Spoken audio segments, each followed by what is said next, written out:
Today, we're diving into something pretty incredible, a huge government master plan in Bangladesh. And this isn't just about farming shrimp. Nope, this is a complete blueprint to reshape an entire region's economy, its environment, and, most importantly, the lives of its people, all with aquaculture right at the center of it all. So that brings us to the big question, right? How on earth do you build an entire, functioning, sustainable city with shrimp farming as its main economic engine? I mean, it sounds a little out there, but that is the very real challenge this incredibly ambitious plan is designed to tackle.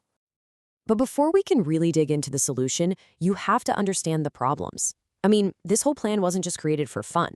It's a direct answer to some really urgent, on-the-ground challenges that people in this region are facing every single day. Let's just start with the absolute basics, like infrastructure. Take a look at this. A staggering 89% of the residents here have no access to private sanitation. That's not just an inconvenience, you know? That is a massive public health crisis waiting to happen. And it doesn't stop there. On top of the sanitation issue, a whopping 83% of people say their water supply just isn't adequate. So when you put those two numbers together, you're looking at a community struggling with the most fundamental building blocks of life: clean water and basic sanitation. And then, layered on top of those infrastructure problems, you have serious economic hardship. This chart tells a pretty clear story. It shows monthly income in Bangladeshi taka or BDT. And as you can see, the vast majority of people are stuck in those lower to middle income brackets. It just screams a lack of economic opportunity and a real need to create new ways for people to get ahead. So, you have all these huge, deep-rooted problems. What do you do? Well, the answer wasn't some small, temporary fix. Instead, they came up with an incredibly bold vision for the future. And this is the absolute key, right here, in the official vision. Notice the language. This isn't just about building a bigger shrimp farm. It's about creating a hub, a modern, sustainable, and inclusive center for everything. For growing shrimp, yes, but also for research and for community life itself. And this really shows you the thinking behind the whole thing. It's all built on these four big pillars.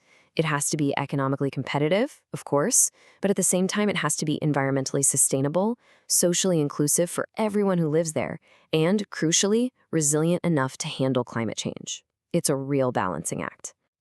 Okay, so that's the big picture vision. But how do you take a philosophy like that and turn it into steel and concrete? Let's take a look at the actual blueprint for what's being built. At the very heart of the whole plan is this really clever modular design. You can see they've created 3 different farm prototypes with different layouts. But the genius here is that every single module is designed for top-notch efficiency and biosecurity. It means the whole estate can grow and adapt over time. It's scalable. And this is where you really see that city idea come to life. It's so much more than a farm. There's a full-on industrial park with everything from hatcheries to cold storage. But then you also have a residential township, an eco-park, a museum, and even its own university and research zone. It's a totally self-contained, integrated ecosystem. Now, you might be thinking, a project this huge must have a massive environmental footprint, right? So how exactly does this plan balance all that economic growth with being green? Well, what they're doing is making a complete break from the old ways. You know, traditional farming often led to exactly what you see on the left: environmental damage and low productivity. The new approach? It's all about ecological restoration.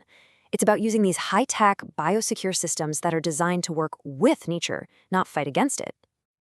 And here's a really cool part of that. They are proactively building a massive green belt. They're planting thousands of these specific salt-loving mangrove species to create a living, natural wall. It protects the whole area from storm surges, and at the same time, it restores this incredibly important habitat for wildlife. Okay, so it's good for the environment. But this project is also designed to be an absolute powerhouse for the economy. So what does that transformation look like in hard numbers? Let's talk jobs, growth, and revenue.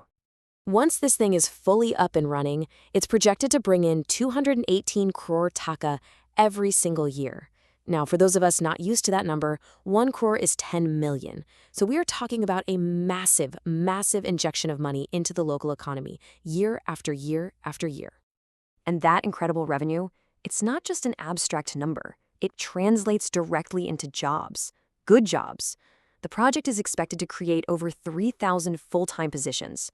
This is a direct answer to that economic hardship we saw earlier, giving thousands of families a stable income and a real future. And this table, wow, this really just lays out the sheer scale of the ambition here. Look at the goals for the next decade. Dramatically boost production and export value, nearly double the income for the average farmer. And, this is huge, cut the incidence of diseases that wipe out crops from 30% all the way down to less than 10%. I mean, these are truly life-changing numbers. Okay, so the obvious next question, right? A project this enormous, this ambitious, how in the world do you pay for it? That requires a pretty sophisticated financial plan. And the answer is that they're not putting all their eggs in one basket. It's a smart, diversified approach. They're using a public-private partnership that blends money from private investors, grants from the government, and a mix of international and domestic loans to bring this whole vision to life. All right, for our last section, let's talk about the future. Because this plan isn't just designed for today. It's being built from the ground up to be resilient and to withstand the challenges of tomorrow. The planners basically looked at what could go wrong down the line and engineered the solutions right into the design. So for the risk of cyclones and storm surges, they're building a massive, nearly 7-meter-high embankment. Worried about salt water getting in, they're installing an advanced sluice gate system.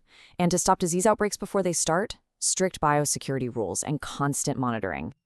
So all of this leaves us with one last really big thought. We've seen how this project weaves together industry, community, and conservation into one cohesive plan. It really makes you wonder, could this ambitious city built around shrimp actually become a new blueprint for how we develop coastal areas all around the world?